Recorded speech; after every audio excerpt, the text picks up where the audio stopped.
Hello and welcome to another video, and we've got back from America this morning. Our flight landed literally like 3 hours ago. I got about 2 hours sleep on the plane overnight. Good. And so if I have the appearance and conversational ability of an incoherent hobo, then that's why.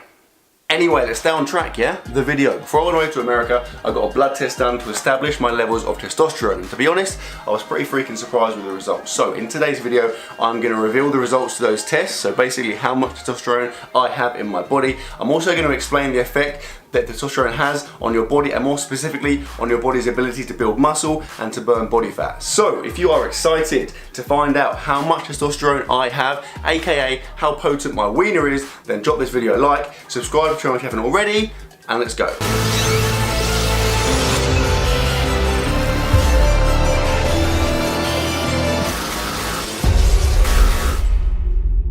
Okay, we're in. So like I said, before I went away to America, which is like, what, 3 weeks ago now, just under 3 weeks, I took a blood test through a company called Let's Get Checked, because I thought it would be cool to find out my current levels of testosterone. Now, before I reveal the results, which I'm sure is the reason a lot of you are here, I'm going to quickly explain how it worked, because it was pretty freaking sick. So, it didn't involve me going anywhere to get the test. Let's Get Checked sent me out a pack. You get like a little kind of box thing, which contains everything you need, so like a little finger pricker thing to like draw blood, then all the stuff like the pots and stuff to collect the blood sample in, then like a bag and like a prepaid envelope. So you basically get your blood samples, you put them in the envelope, you stick it in the post box, and then you wait, and like 5 days later you get your results online, which is exactly what I did, and it was pretty freaking easy. So easy in fact that I'm probably going to do it again just out of interest. Now they offer loads of different tests, so as well as like the hormone checks that I did, you can also do things on your general health, so like a vitamin test, like a heart check, like a kidney check. You can even do some kinds of cancer screening, and plus I know the kind of sordid perverts that watch my videos, there's about 100 checks for STDs as well, which will be right up your street. So what I'm going to do is I'm going to put the link to Let's Get Checked at the top of my description. If you want to go and check them out and have a look at their various tests, feel free to do so. I would definitely recommend doing that. Anyway, the moment you've all been waiting for, the results of my test, here they are.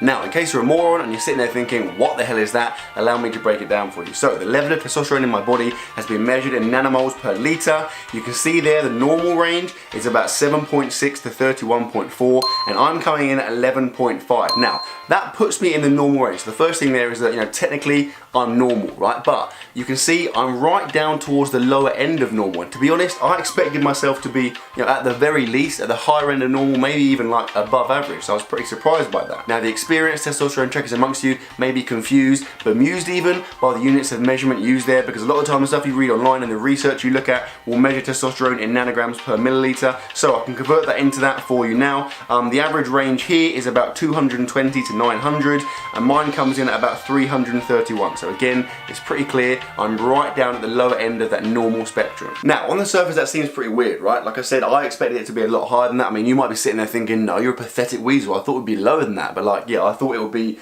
definitely towards the higher end of that scale, just because like, I feel like I build muscle quite easily. I mean, I have a fast metabolism, I have a big appetite, I'm quite an aggressive, competitive, like risk-taking kind of guy. So yeah, it just kind of surprised me. To be honest, it kind of like shocked, kind of bummed me out even a little bit. But despite what most online bodybuilding forums will have you believe, the impact that testosterone has on the body's ability to build muscle, particularly for the vast majority of people, is actually fairly insignificant. But before you start frantically disliking the video, writing negative comments, and making little effigies of me explode in your microwave, hear me out. I'm not saying that testosterone plays no role in building muscle. Obviously, having some levels of test in your body are crucial for building muscle, right? But that's the important thing to remember here. Having some levels of test. Everyone has some like testosterone in their body, unless you're like a cheese string or a bush. And that's why I said it doesn't make a significant difference for the vast majority of people, because the vast majority of people fall into that normal range, right? So that range I showed you earlier, if you fall into that normal range, then whether you're at the lower end of that range or the higher end of that range, it's not going to make a significant difference to the amount of muscle you can build. So there have been numerous studies conducted that have looked at just this, and what they found is that when you compare individuals who fall within that average range of testosterone, so the vast majority of people, whether they have low average testosterone or high average testosterone, the difference in their ability to build muscle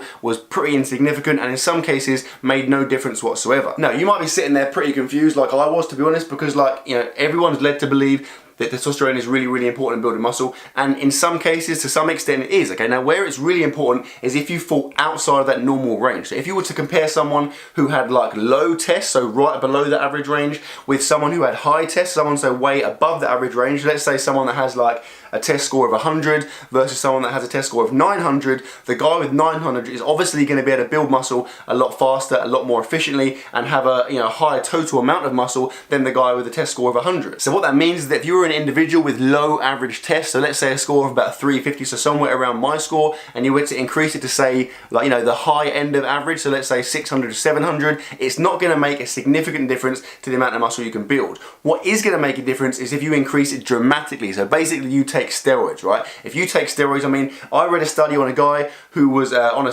like numerous cycles, whatever. In the space of 6 weeks, he put on 15 pounds of muscle mass. Now that's the most extreme example I've seen, but just think about that for a second, right? 15 pounds of muscle mass put on in the space of 6 weeks. Now, I don't know exactly what happened to his test, but it obviously increased dramatically. There are instances of guys increasing their test by like, almost tenfold. So if you were to increase testosterone, on that kind of scale, obviously it's going to have a pretty extreme effect, impact on the amount of muscle you can build. But like I said, and like I keep saying, if you are within that normal range, wherever you go, wherever you fluctuate within that normal range, it's not going to make a significant difference to the amount of muscle and your ability to build muscle. Which is why, if like me, your test levels are on the lower side of average, but you still fall within that average umbrella, then don't worry about it. Because unless you're going to take steroids or some kind of hormone altering drugs, nothing you can do naturally to your test levels are going to have a significant impact on your body's ability to build muscle. Okay, moving on. What impact does testosterone have on your body's ability to burn body fat, or how much body fat you store as a whole? Now, in stark contrast to the impact that test has on how much muscle you have, aka not very much,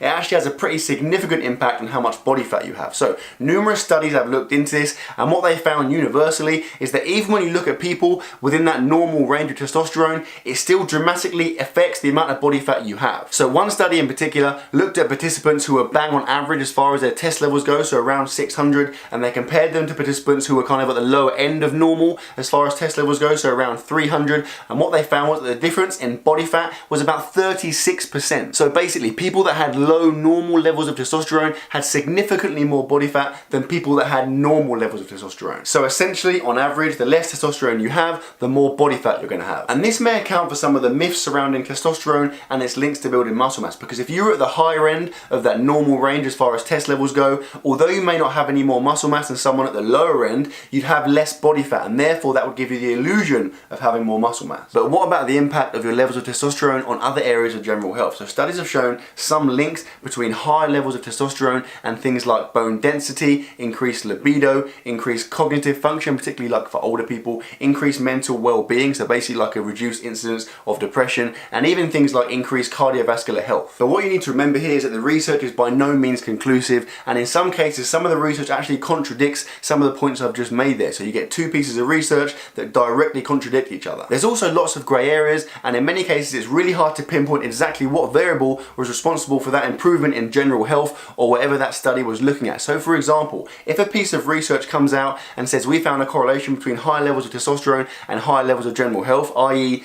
having high testosterone makes you more healthy, how do we know it's not the other way around? How do we know it's not a case of being more healthy increases your levels of testosterone? It's kind of like a chicken or an egg situation. And finally, you need to bear in mind that your levels of testosterone fluctuate over the course of weeks and even the course of a single day. So generally, test levels are higher in the morning and lower later on in the day, and they can fluctuate based on things like stress, anxiety, even like sexual activity. So it's really important with a test score like I've got, maybe to go and get a second one just to get an average in case the first one was a bit off. Like I've read studies where a guy has gone and got a test score of say 350 and he's come back 2 weeks later and been given a score of 500 without really doing anything different throughout that period of time. So in conclusion, I'm a low testosterone yielding loser with no friends, and I'm going to wind the video up here so I can go and cry myself to sleep. So I sincerely hope you enjoyed it, guys. If you have enjoyed it, please give it a thumbs up, and I will see you tomorrow.